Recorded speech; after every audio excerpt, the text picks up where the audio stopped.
This is Plant-Based Briefing, empowering biodiversity through food choices, from ProVeg International at proveg.org. And I'm Marian Erickson. This is the Plant-Based Podcast where I curate a variety of information on plant-based and vegan topics, get permission, and narrate them to you here every weekday in about 10 minutes or less. So now let's get to today's Plant-Based Briefing.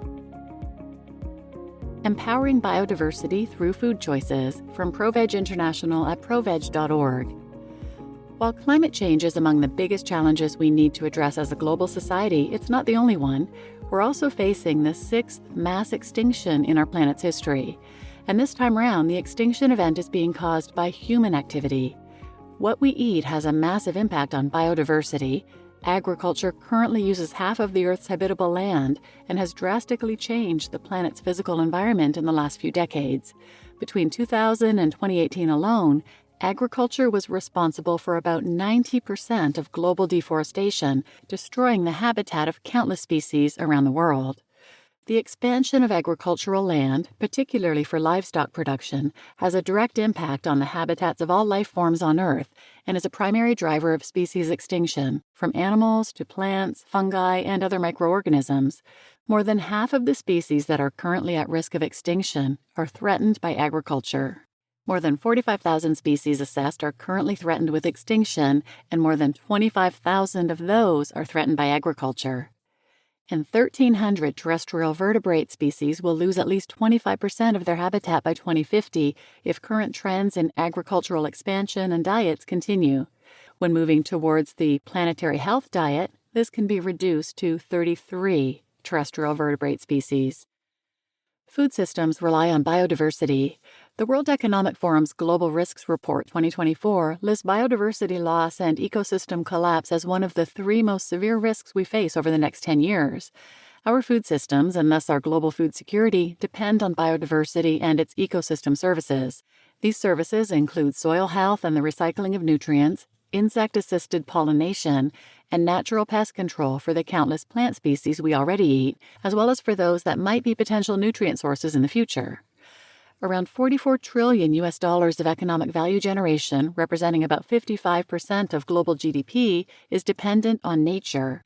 While some sectors might be less dependent on the services provided by nature, the agricultural sector as well as the food and beverage sectors, together representing nearly $4 trillion of economic value generation, is highly dependent on nature. A loss of biodiversity will lead to vast losses for the global economy, while the diminishment of our food system will result in food insecurity and economic instability around the world. Biodiversity in our food systems. While our food systems are highly dependent on the services provided by nature and biodiversity, they can also be major contributors to counteract biodiversity loss and help to restore the natural environment. The global food supply currently relies heavily on a limited number of staple foods, which has major implications for nutrition and food security.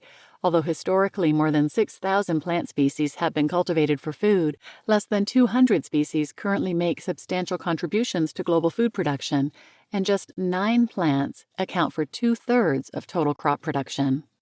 Biodiversity within agri-food systems can have multiple benefits for both biodiversity itself and human well-being. Food systems and diets around the world are diverse and often depend on foods available in both local regions and other parts of the world.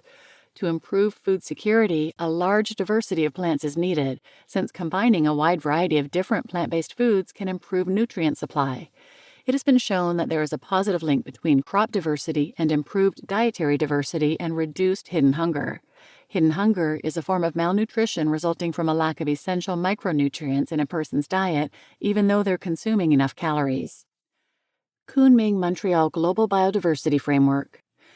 The Kunming-Montreal Global Biodiversity Framework was adopted at COP15 with the aim of halting and reversing biodiversity loss. The framework sets ambitious global goals for implementing actions to support biodiversity by 2030.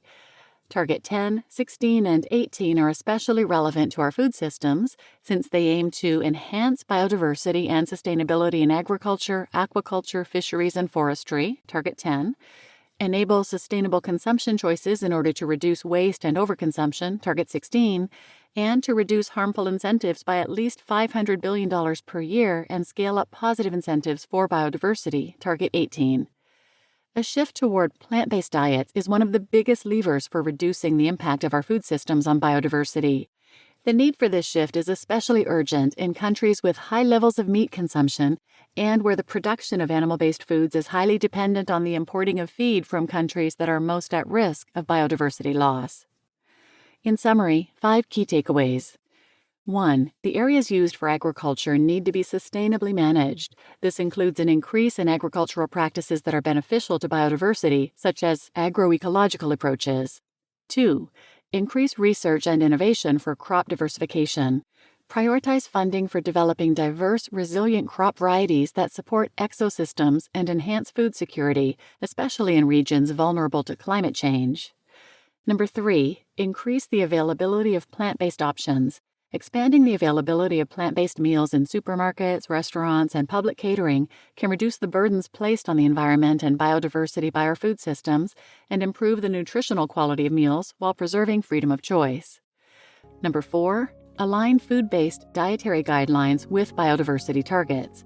Dietary guidelines are important instruments for establishing healthier and more sustainable diets. They need to contain clear advice on plant-based diets so that they align with national and international biodiversity targets. And 5, reduction of harmful subsidies. On a global level, 87% of agricultural support is price distorting, as well as environmentally and socially harmful. In the EU, 80% of the budget of the Common Agricultural Policy is allocated to emission-intensive animal products. Farm subsidies need to be redesigned in order to favor more environmentally friendly practices and reflect and acknowledge the true costs of our food. You just listened to Empowering Biodiversity Through Food Choices from ProVeg International at ProVeg.com, and I'm your host, Marian Erickson. If you're interested in more episodes on some of these topics, just go to the search field wherever you listen to this podcast and type in those topics. For example, I've done a number of episodes on biodiversity, on subsidies, food insecurity, or the global food crisis, things like that. And please share this episode with anyone who might benefit, and thanks for listening.